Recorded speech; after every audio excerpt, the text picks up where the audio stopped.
여러분 안녕하세요. 지난 OT 시간에 이어서 이제 본격적인 수업에 들어가 보도록 하겠습니다. OT 때 했던 질문 기억나시나요? 우리 인생에 있어서 가장 중요한 것이 건강이라고 했던 것 같아요. 그래서 생활과 과학에서는 이 건강에 대해서 가장 먼저 다루게 됩니다. 그럼 이제 건강에 대해서 본격적으로 들어가 보도록 합시다. 먼저 건강의 정의부터 한번 생각해 볼게요. 건강이란 일반적으로 몸이 튼튼하고 병이 없는 상태라고 말할 수 있겠습니다. 즉, 건강하려면 질병이 없어서 튼튼한 상태가 되어야 할 것 같아요. 그러면 우리가 건강에 대해서 이야기하기 위해서는 질병에 대해서도 먼저 제대로 알아야 되겠죠? 그래서 질병에 대해서 한번 배워보도록 하겠습니다. 처음으로는 우리가 질병이란 무엇인가에 대해서 배워보고 나서 그 다음에는 질병을 진단하는 방법, 그리고 질병을 예방하는 방법, 그리고 질병의 역사에 대해서 배울 겁니다. 그리고 나서는 질병을 고치기 위해서 열심히 연구해왔고 그리고 연구하고 있는 사람들에 대해서 배울 것이고, 마지막으로는 이 질병을 고치는 방법인 약물에 대해서 배우게 될 겁니다. 좀 감이 잡히시죠? 자, 그럼 가장 먼저 질병에 대해서 배워보도록 할게요. 여러분, 질병이라는 게 무엇일까요? 질병의 정의부터 한번 살펴볼게요. 질병의 정의는 심신의 전체 또는 일부가 1차적 또는 계속적으로 장애를 일으켜 정상적인 기능을 할 수 없는 상태라고 정의하고 있습니다. 아주 다양한 원인들에 의해서 우리 몸은 다양한 증상으로 몸이 정상적인 기능을 할 수 없는 때가 있는 것 같아요. 예를 들면 소화불량이라든지 감기라든지 변비라든지 아주 많은 질병들이 있습니다. 그런데 신기한 거는 이러한 질병도 두 가지 기준으로 나눌 수가 있어요. 뭐냐면 외부의 병원체가 우리 몸에 침투해서 걸리는 병이 있을 수가 있고, 그리고 외부의 병원체의 침입이 없이 걸리는 병이 있을 수가 있어요. 그래서 우리가 이제 이 외부의 병원체가 들어와서 걸리는 병인 감염성 질병과 외부의 병원체 침입 없이 걸리는 이 비감염성 질병, 이 두 가지 질병에 대해서 한번 이야기를 해보도록 합시다. 먼저 앞서 말했듯이 감염성 질병이란 병원체가 동물이나 인간에게 침입해서 병을 일으키는 것입니다. 오른쪽 그림을 보시면 콜레라균이 나와 있습니다. 저 콜레라균이 사람 몸에 침투하게 되면 사람은 탈수 증상과 설사 증상을 보인다고 해요. 이때 이러한 증상을 보이면 사람은 콜레라 질병에 감염되었다라고 말할 수 있는 것이죠. 근데 이 감염을 일으키는 병원균이 세균만 있는 것이 아닙니다. 병원체 종류에는 바이러스도 있고 세균, 곰팡이, 기생충 등 다양하게 존재합니다. 그런데 중요한 것은 이 병원체가 사람 몸에 전파되었다고 해서 모두 질병이 나타나는 것은 아닙니다. 왜냐하면 우리 몸에 병원균이 들어왔는데 우리 몸 속에 있는 군대인 항체가 병원균을 이겨버리면은 질병이 전혀 우리 몸에서 나타나지 못하겠죠. 그래서 이 외부 병원균을 방어하는 현상인 이 면역이 강한 사람은 감염성 질병에 잘 안 걸리게 되는 것입니다. 저도 면역이 되게 강한 것 같아요. 왜냐하면 예전에 친구들이랑 스터디를 하는데 4명이서 스터디를 했거든요. 근데 스터디원 3명 모두가 감기에 걸린 적이 있었습니다. 근데 그 친구들이랑 같이 공부했는데도 불구하고 저는 아무런 감기 증상이 없었습니다.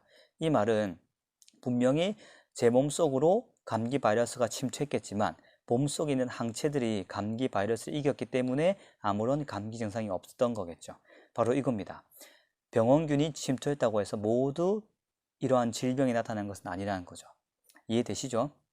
자, 그래서 이 전염병, 즉 감염성 질병이 되게 역사적으로 보면은 정말 무시무시했던 기록이 되게 많아요. 그러면 이제 두 번째로 아까는 감염성 질병이었고 지금은 이제 비감염성 질병에 대해서 한번 살펴보도록 할게요.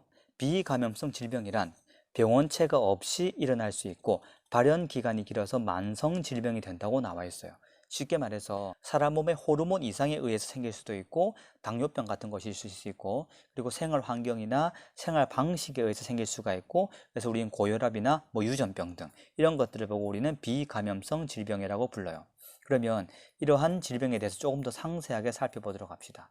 방금 말했듯이 이 비감염성 질병 중에 우리는 고혈압이라는 병이 있다고 했습니다. 이 고혈압부터 좀 깊이 살펴볼 건데, 고혈압 하면은 쉽게 생각해서 말 그대로 높은 혈압을 말합니다. 그러면 우리가 고혈압을 이해하기 위해서는 혈압이 무엇인지부터 이해를 해야 될 것 같죠. 혈압이란 혈액이 혈관벽을 밀어낼 때 나타내는 압력을 말합니다.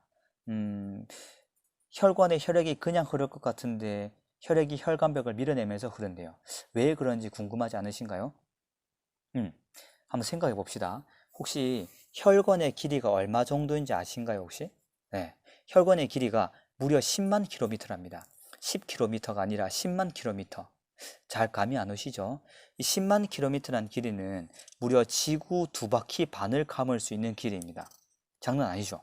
이렇게 길다란 혈관에 혈액을 보내야 하는데 얼마나 강한 압력으로 심장은 혈액을 보내야 할까요? 장난 아닌 압력이겠죠? 이거를 조금 더 직관적으로 표현해 보면 1톤 트럭을 에베레스트 산 높이만큼 들어 올리는데 필요한 압력과 비슷하답니다. 와우, 대박입니다. 그래서 심장은 이런 어마어마한 압력으로 혈액을 내보내니까 당연히 혈관벽은 엄청난 압력을 받을 수밖에 없겠죠. 누구에 의해서? 혈액에 의해서. 그래서 당연히 아주 자연스럽게 혈압이라는 것이 생겨나게 됩니다. 그런데 혈액을 잴 때는 심장에 바로 연결되어 있는 혈관인 대동맥, 그리고 대동맥과 연결되는 동맥, 이 동맥 혈관으로서 우리는 혈압을 측정하게 됩니다. 이해가 되시는가요? 네. 그래서 혈압이라는 게 생기고, 우리가 아마 혈압을 측정하게 되면 높은 혈압 수치가 있고 낮은 혈압 수치가 있을 거예요. 높은 혈압 수치를 보고 우리는 수축기 혈압이라고 부르고, 낮은 혈압 수치를 보고는 이완기 혈압이라고 부릅니다. 자, 수축기 혈압은 심장이 수축하면서 생기는 압력을 말하고, 이완기 혈압은 심장이 수축하고 난 뒤에 이완하면서 혈액을 받아들일 때의 압력을 말합니다. 그러면 어느 정도 혈압이 되어야지 정상이고, 또는 어느 정도 혈압이면은 고혈압인지 한번 확인해 보도록 합시다. 수축기 혈압이 120mmHg 미만이 되면 정상이고, 이완기 혈압은 80 이하가 되면 정상이에요. 그런데 저 기준보다 높아질 경우에 우리는 고혈압 범주에 해당이 되고, 구체적인 단계는 표와 같습니다. 확인할 수 있겠죠? 네. 자, 우리가 매번 혈압을 측정할 수 없기 때문에 우리 몸 밖으로 드러나는 현상으로는 어느 정도 알 수 있을 것 같아요. 고혈압일 경우에 나타나는 증상은 다음과 같습니다. 머리가 무겁고 아프다. 그리고 귀가 울린다. 그리고 숨이 차고 두근거린다. 손발이 저리거나 부어오른다. 얼굴이 빨개지고 눈에 충혈이 있다. 코피가 잘 난다. 어깨가 쑤신다. 이러한 증상은 대표적인 고혈압일 때 나타나는 증상입니다. 그래서 고혈압일 가능성이 있을 수가 있겠죠. 혹시나 이러한 증상이 나타나는 학생이 있다면 꼭 병원 가서 혈압을 측정해보고 건강관리를 잘 하시기 바랍니다.